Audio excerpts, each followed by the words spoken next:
Hello students, मैं हूं आशुतेंद्र बड़ौनिया। आज से हम लोग क्लास 9th साइंस का chapter 1 matters in our surrounding start करेंगे। तो चलिए शुरू करते हैं।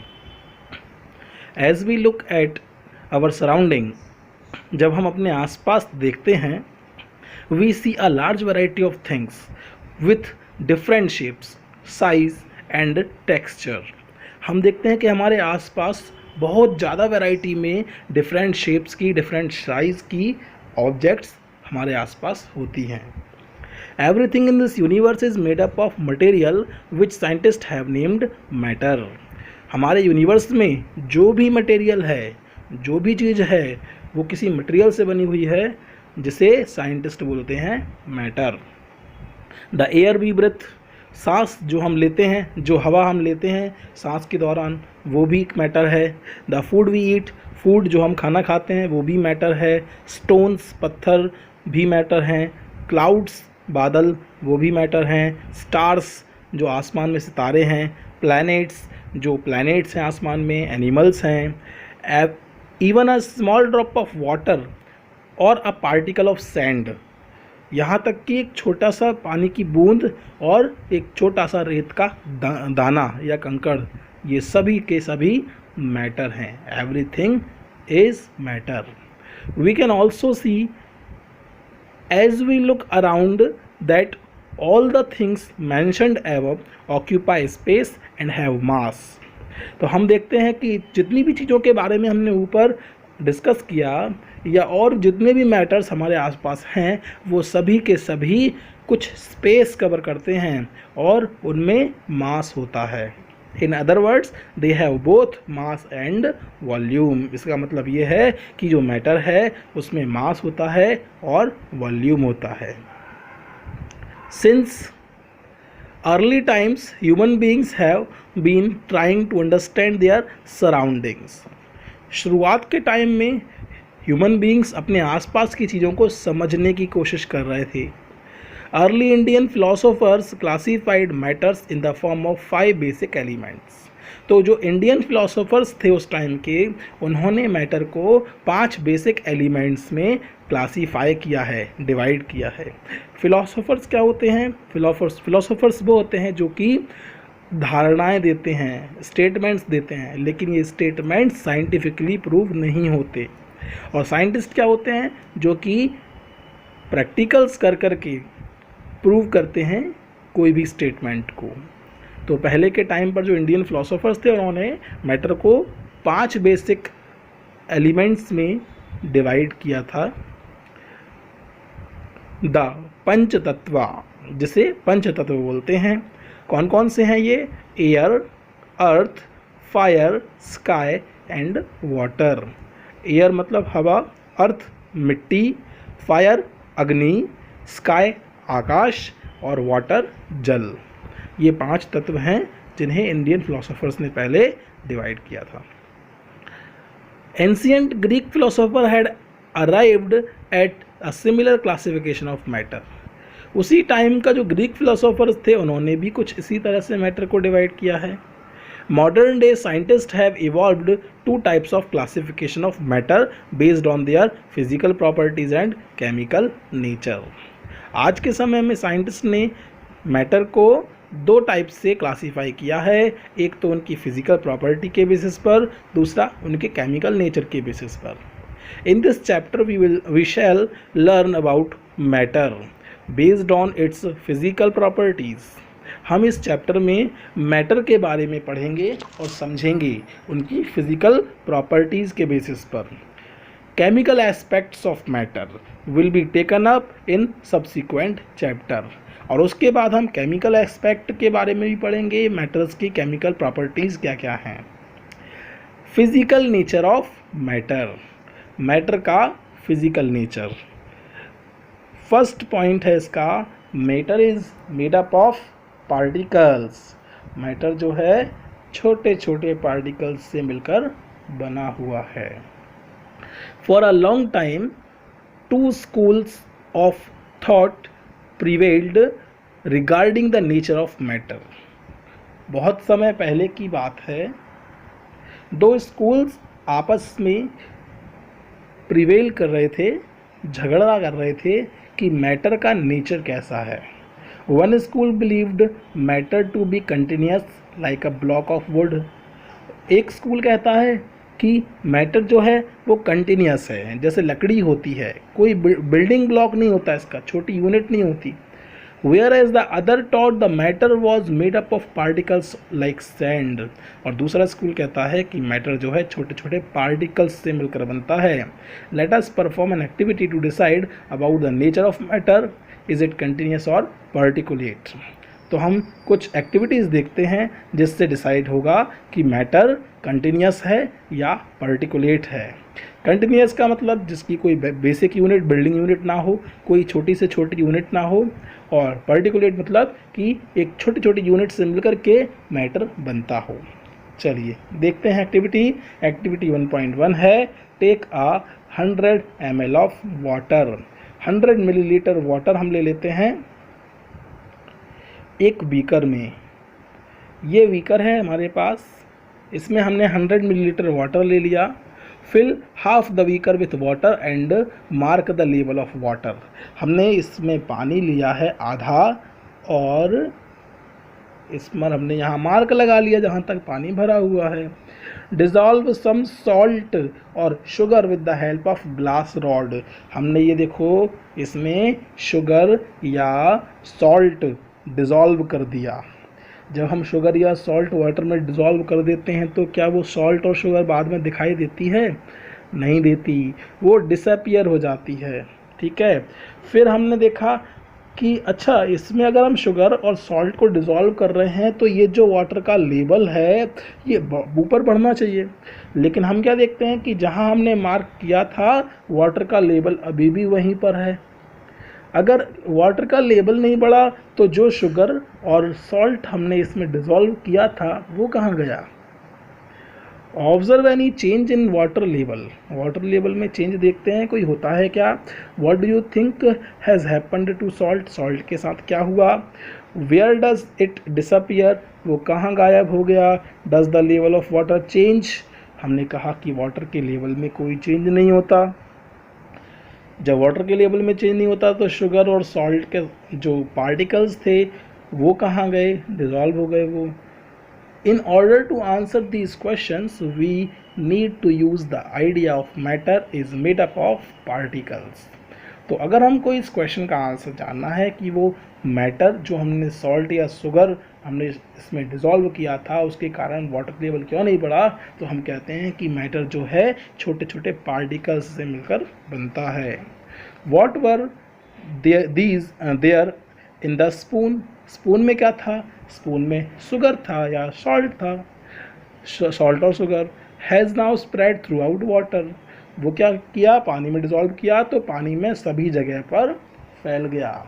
एक्चुअली में हुआ क्या कि जब हमने वाटर में सॉल्ट या शुगर डिज़ोल्व किया तो वाटर के पार्टिकल्स के बीच बीच में स्पेस था, उस खाली स्पेस को शुगर या सॉल्ट के पार्टिकल्स ने कवर कर लिया, उस स्पेस में पहुंच गए, इस कारण से वाटर का लेवल नहीं बढ़ा। How small are these particles of matter? ये मैटर के पार्टिकल्स कितने छोटे होते हैं? एक्टिविटी 1.2 पढ़ते हैं। टेक 2 और 3 crystals of potassium permanganate. Potassium permanganate का फॉर्मूला होता है KMnO4। ठीक है, तो हमने इसके 2 और 3 क्रिस्टल्स ले लिए और 100 मिलीलीटर वाटर में डिज़ोल्व कर दिए। ये देखिए हमने 100 मिलीलीटर वाटर लिया था यहाँ पर और हमने उसमें 2 और 3 क्रिस्टल्स पोटेशियम परमैंगनेट के डिज़ोल्व कर दिए। जब हम पोटेशियम परमैंगनेट डिज़ोल्व कर देंगे तो देखो पिंक कलर हो गया, इसका वाटर का कलर पिंक हो गया। Take out 10 ml of the solution and put it into another 90 ml of clean water। अब हम क्या करते हैं कि एक दूसरा हम बीकर लेते हैं, इसमें 90 मिलीलीटर वाटर ले लेते हैं और ये जो सॉल्यूशन हमने बनाया था इसमें से 10 ml सॉल्यूशन इसमें डाल देते हैं। जब इसमें डाल देंगे तो इसका कलर इसके अपेक्षा कैसा होगा, थोड़ा हल्का होगा, है ना। सेम प्रोसेस आगे बढ़ाते हैं। अब हम इस वाले बीकर में 10 ml वाटर लेते हैं और 90 ml वाटर लेते हैं और यहाँ से 10 ml सॉल्यूशन इसमें डालते हैं। इसका कलर कैसा होगा, और हल्का हो जाएगा। अब हम इस वाले बीकर में 90 ml वाटर लेते हैं और यहाँ से 10 ml सॉल्यूशन यहाँ डालते हैं, तो इसका कलर कैसा हो जाएगा, और हल्का हो जाएगा। तो ये कलर हल्का क्यों हो रहा है, कलर हल्का इसलिए हो रहा है क्योंकि पोटेशियम परमैंगनेट की क्वांटिटी धीरे धीरे कम होती जा रही है ना। Keeping diluting the solution like this 5 to 8 times, 5 से 8 बार हमने ऐसा किया। द वाटर स्टिल कलर्ड, फिर भी वाटर में कलर तो आ रहा है, भले ही फेड हो रहा है, हल्का हो रहा है, लेकिन कलर तो आ रहा है ना। This experiment shows that just a few crystals of potassium permanganate can colour a large volume of water like 1000 litre. मतलब पोटेशियम परमैंगनेट के 2 या 3 क्रिस्टल ही इतनी ज़्यादा क्वांटिटी में वाटर को कलरफुल कर देते हैं, है ना। 1000 लीटर वाटर को कलरफुल कर देते हैं। Which keeps on dividing themselves into smaller and smaller particles. The same activity can be done using 2 ml of Dettol instead of potassium permanganate. इसी एक्टिविटी को हम डिटॉल के 2 ml सॉल्यूशन से भी कर सकते हैं। The smell can be detected even on repeated dilution. हम कितना भी पतला करते जाएंगे डिटॉल के सॉल्यूशन को वाटर से, फिर भी उसकी स्मेल हमको आती रहेगी। The particles of matter are very small, they are small beyond our imagination. जो मैटर के पार्टिकल हैं बहुत छोटे होते हैं, इतने छोटे कि हम सोच भी नहीं सकते। पार्टिकल्स के जो कैरेक्टरिस्टिक हैं वो देखते हैं कि जो पार्टिकल्स हैं मैटर जिन चीज़ों से मिलकर बना होता है, छोटे छोटे पार्टिकल से, उनकी क्या क्या क्वालिटीज़ हैं, क्या क्या कैरेक्टरिस्टिक्स हैं। तो फर्स्ट कैरेक्टरिस्टिक है particles of matter have space between them. Particles के बीच में स्पेस होता है ना। चलिए रीड करते हैं इसको। In activity 1.1 and 1.2 we saw that particles of sugar, salt, Dettol और potassium permanganate got evenly distributed in water. हमने देखा कि पार्टिकल्स शुगर के, सॉल्ट के, डिटॉल के, पोटेशियम परमैंगनेट के, जब हम इनको वाटर में डिसॉल्व करते हैं तो इवनली डिस्ट्रीब्यूट हो जाते हैं सभी जगह पर। यानी कि जैसे हम मान लेते हैं कि 1 ग्लास ऑफ वाटर लेते हैं, उसमें हम थोड़ा सॉल्ट मिला देते हैं, उसको अच्छे से डिसॉल्व करते हैं। अब हम उसको टेस्ट करेंगे तो शुरुआत में जो टेस्ट आएगा, ऊपर से 1 चम्मच टेस्ट करेंगे और सबसे नीचे से 1 चम्मच टेस्ट करेंगे, तो दोनों में सेम टेस्ट आएगा। इसका मतलब है कि सॉल्ट जो है डिस्ट्रीब्यूटेड है, अच्छे से डिस्ट्रीब्यूट है, अच्छे से घुला हुआ है। ऐसा ही शुगर के साथ होता है, शुगर सिरप भी ऐसे ही होता है। ऐसा तो नहीं होता कि शुरुआत में ऊपर की का सैंपल लेकर टेस्ट करेंगे तो कम मीठा होगा, नीचे वाला ज़्यादा होगा, नहीं होगा। इसी तरह से पोटेशियम परमैंगनेट का है, हम कलर डालते हैं, पोटेशियम परमैंगनेट को डालते हैं तो इवनली डिस्ट्रीब्यूट होता है। ऐसा नहीं होता कि ऊपर ज़्यादा कलर होता है नीचे कम, ऐसा नहीं होता है। इसका मतलब ये है कि ये जो पार्टिकल्स हैं वाटर में इवनली डिस्ट्रीब्यूट हो जाते हैं, सभी जगह पर बराबर क्वांटिटी में डिस्ट्रीब्यूट हो जाते हैं। Similarly when we make tea, coffee और लेमोनेड, नींबू पानी, particles of one type of matter got distributed the space between particles of the other। जब हम चाय बनाते हैं तो चाय की जो पत्ती के अंदर जो टेस्ट होता है वो दूध में सभी जगह पर इवनली डिस्ट्रीब्यूट हो जाता है। मतलब दूध के जो पार्टिकल्स होंगे उनके बीच के स्पेस में चाय के पार्टिकल्स आ जाते हैं। इसी तरह से लेमोनेड होता है, जब नींबू को, शक्कर को और वाटर को और सॉल्ट को मिक्स करते हैं तो ये सारे के सारे पार्टिकल्स एक दूसरे के स्पेस में आ जाते हैं। This shows that there is enough space between the particles. इससे हमको पता चलता है कि पार्टिकल्स के बीच में स्पेस होता है। Particles of matter are continuously moving. तो ये सेकंड कैरेक्टरिस्टिक है मैटर के पार्टिकल्स का, सेकंड कैरेक्टरिस्टिक है particles of matter are continuously moving. Matter के पार्टिकल्स जो हमेशा मूव करते रहते हैं। एक्टिविटीज़ से हम समझ सकते हैं, जैसे हमने एक्टिविटी 1.3 ले ली, put an unlit incense stick. Incense stick का मतलब होता है अगरबत्ती। अनलिट मतलब जिसको हमने अभी नहीं जलाया है। तो हमने एक इंसेंस स्टिक ले ली, अगरबत्ती, जिसे हमने नहीं जलाया है, in the corner of your class, हमारी क्लास के कोने में रख देते हैं। How close do you have to go near it so as to get its smell, अगर हमको उसकी स्मेल लेना है तो हमको उस इंसेंस स्टिक के कितने पास जाना पड़ेगा, अगरबत्ती कितने पास जाना पड़ेगा, हमको बहुत ही पास जाना पड़ेगा। Now light the incense stick, अब हम उस इंसेंस स्टिक को, अगरबत्ती को जलाते हैं। व्हाट हैपन्स, क्या होता है, उसकी खुशबू चारों तरफ फैल जाती है ना। अब दूर बैठे हुए व्यक्ति को भी उसकी स्मेल आएगी। Do you get the smell sitting at distance, क्या दूर बैठे हुए और आपको स्मेल आ रही है? Yes, record your observations. Next activity से समझते हैं। ये जो एक्टिविटी थी इससे हमको क्या पता चला, हमको इससे ये पता चला कि पार्टिकल्स जो होते हैं वो कंटिन्यूसली मूव करते रहते हैं, तभी तो हमको इतनी दूर से स्मेल आ गई। टेक 2 ग्लासेस और बीकर्स फिल्ड विथ वाटर, हमने 2 ग्लास ले लिए पानी से भरे हुए। Put a drop of blue और red ink slowly and carefully along the sides of first beaker and honey in the same way in the second beaker. तो हमने क्या किया, 2 बीकर ले लिए, दोनों बीकर में हमने क्या भर दिया, दोनों बीकर में हमने पानी भर दिया। अब इस वाले में हम डालते हैं इंक और इस वाले में डालते हैं हनी, ठीक है। Leave them undisturbed in your house और in the corner of the class, हम इनको अनडिस्टर्ब्ड रख देते हैं ऐसा का ऐसे ही। Record your observation.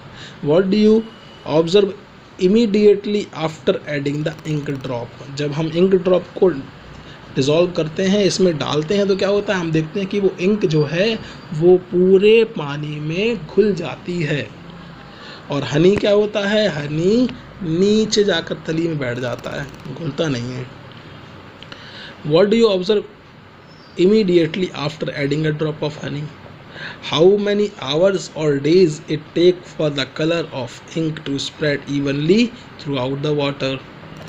Activity 1.5 देखते हैं। Drop a crystal of copper sulfate or potassium permanganate into a glass of hot water and another containing cold water।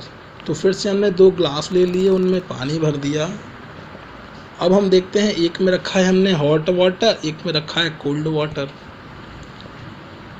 तो हॉट वाटर में जल्दी से पोटेशियम परमैंगनेट डिसॉल्व हो जाएगा और कोल्ड वाटर में देर से होगा। टेम्परेचर बढ़ता है तो जल्दी जल्दी चीज़ें होती है ना। Do not stir the solution, allow the crystals in settle at the bottom, हमको स्टर नहीं करना है, हिलाना नहीं है सॉल्यूशन को, ऐसे ही रखना है ताकि क्रिस्टल्स नीचे बॉटम में बैठ जाएं। What do you observe just above the solid crystals in the glass?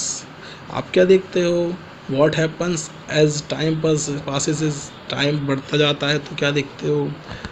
What does this suggest about the particles of solid and liquid? Solid और लिक्विड के पार्टिकल्स के बारे में ये क्या समझाता है? Does the rate of mixing change with temperature? अगर हम टेम्परेचर बढ़ाते हैं तो क्या रेट ऑफ मिक्सिंग चेंज हो जाता है? मतलब अगर हम ज़्यादा गर्म करेंगे चीज़ों को तो जल्दी डिज़ोल्व हो जाएंगी क्या? From the above 3 activities 1.3, 1.4 and 1.5 we conclude the following. Particles of matter are continuously moving, matter के जो पार्टिकल्स हैं वो हमेशा कंटिन्यूसली मूव करते रहते हैं। That is they possess what we call the kinetic energy, जिसे हम काइनेटिक एनर्जी बोलते हैं। As the temperature rises particles move faster, जैसे जैसे टेम्परेचर बढ़ता है पार्टिकल्स और तेज़ी से मूव करने लगते हैं। So we can say that with increase in temperature the kinetic energy of particles also increases। जैसे हम टेम्परेचर बढ़ाते हैं तो उनकी काइनेटिक एनर्जी बढ़ जाती है, जिसके कारण से वो और फास्टली मूव करने लगते हैं। In the above 3 activities we observe that particles of matter intermix on their own with each other. हम जो 3 एक्टिविटीज़ अभी पढ़ चुके हैं उसमें देखते हैं कि पार्टिकल्स अपने आप ही इंटरमिक्स हो जाते हैं, डिज़ोल्व हो जाते हैं दूसरे में, उनको डिज़ोल्व करने की ज़रूरत नहीं पड़ती। They do so by getting into the space between the particles. ऐसा क्यों होता है? क्योंकि इन पार्टिकल्स के बीच में स्पेस होता है। This intermixing of particles of 2 different type of matters on their own is called diffusion. तो इस तरह से 2 अलग अलग मैटर के पार्टिकल्स का आपस में मिल जाना, इंटरमिक्स हो जाना कहलाता है डिफ्यूज़न। तो ये है डिफ्यूज़न की डेफिनेशन।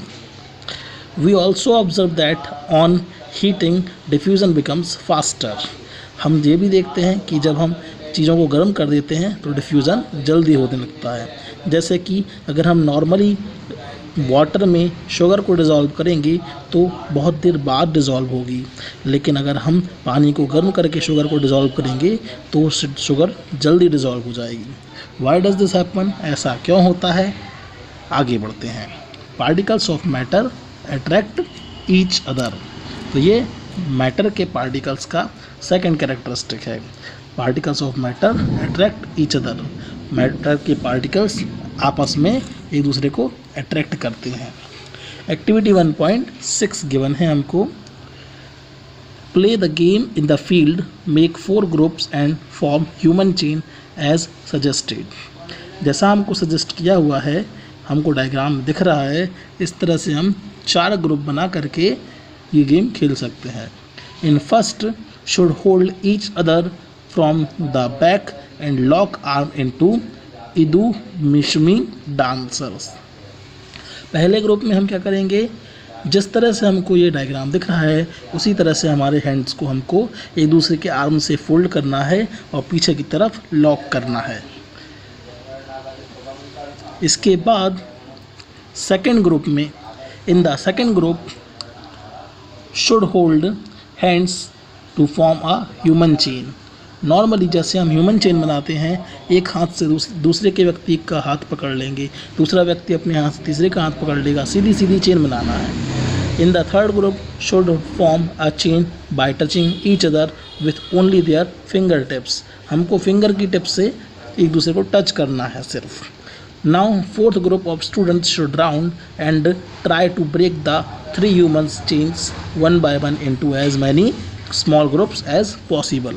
और चौथा ग्रुप क्या करेगा स्टूडेंट्स का? इन तीनों ग्रुप को बारी बारी से तोड़ने का प्रयास करेगा। Which group was the easiest to break? कौन सा ग्रुप सबसे आसानी से टूट सकता है? तो हम देखते हैं कि तीसरा ग्रुप जो है, जिन्होंने अपने हाथों को सिर्फ टच कर रखा है, आसानी से टूट जाएगा। दूसरा वाला थोड़ा डिफ़िकल्टी से टूटेगा क्योंकि उन्होंने ह्यूमन चेन बनाई है, एक दूसरे के हाथों को पकड़ के रखा है। और जो सबसे पहला ग्रुप है वो सबसे ज़्यादा एफिशिएंसी एनर्जी लगाना पड़ेगी क्योंकि उन्होंने अपने हाथों को बैंड करके लॉक किया हुआ है।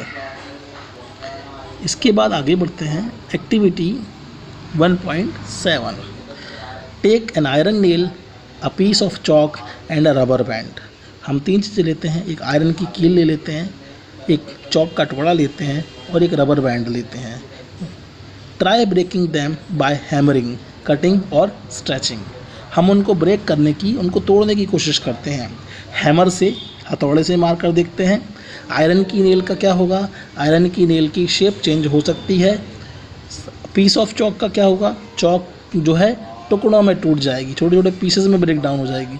और रबर बैंड का कुछ नहीं होगा। कटिंग करेंगे तो क्या होगा? आयरन की नेल को कट करना आसान नहीं है। चॉक कट हो जाएगी, रबर बैंड भी कट हो जाएगी। स्ट्रेच करके देखते हैं। आयरन नेल स्ट्रेच नहीं होगी, चॉक भी स्ट्रेच नहीं होगी, रबर बैंड स्ट्रेच हो जाएगी। हम रबर बैंड को आसानी से खींच सकते हैं। In which of the above 3 substances do you think the particles are held together with greater force? हम इन तीनों में से आयरन की नेल, चॉक और रबर बैंड, इन तीनों में से किस में पार्टिकल्स एक दूसरे को ज़्यादा अट्रैक्शन फोर्स से पकड़े हुए हैं, बताना है तो आयरन नेल के पार्टिकल्स एक दूसरे को ज़्यादा अट्रैक्शन फोर्स से पकड़े हुए हैं, तभी तो इसको स्ट्रेच करना मुश्किल है, ब्रेक डाउन करना मुश्किल है, कटिंग करना मुश्किल है। अब हम आते हैं एक्टिविटी 1.8 पर। Take some water in a container. Container में थोड़ा सा वाटर लेते हैं। Try cutting the surface of water with your fingers. हम अपनी फिंगर से वाटर के सरफेस को कट करके देखते हैं, क्या वाटर कट हो जाता है?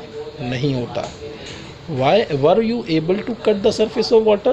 No, we are not able to cut the surface of water. What could be the reason behind the surface of water remaining together? Water के सरफेस को हम क्यों कट नहीं कर पाते हैं?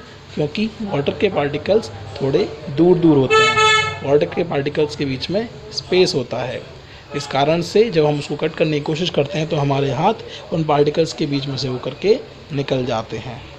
The above three activities 1.6, 1.7 and 1.8 suggest that particles of matter have force acting between them. हमको इन तीनों एक्टिविटी से ये पता चलता है कि पार्टिकल्स के बीच में अट्रैक्शन फोर्स होता है। This force keeps the particles together. इसी फोर्स के कारण पार्टिकल्स एक दूसरे के पास पास रहते हैं। The strength of this force of attraction varies from one kind of matter to another. Varies का मतलब होता है अलग अलग होना। तो फोर्स ऑफ अट्रैक्शन अलग अलग मैटर के पार्टिकल्स के बीच में अलग अलग होता है। सॉलिड के पार्टिकल्स बहुत पास पास होते हैं, इस कारण से उनके पार्टिकल्स के बीच में फोर्स ऑफ अट्रैक्शन ज़्यादा होता है। लिक्विड के पार्टिकल्स थोड़े दूर दूर होते हैं, इसलिए उनमें फोर्स ऑफ अट्रैक्शन थोड़ा कम होता है। गैसेस में पार्टिकल्स और दूर दूर होते हैं, इसलिए उनमें फोर्स ऑफ अट्रैक्शन और भी कम होता है। इसके बाद नेक्स्ट वीडियो में हम ये जो हमको एक्सरसाइज गिवन है इसके क्वेश्चंस को करेंगे।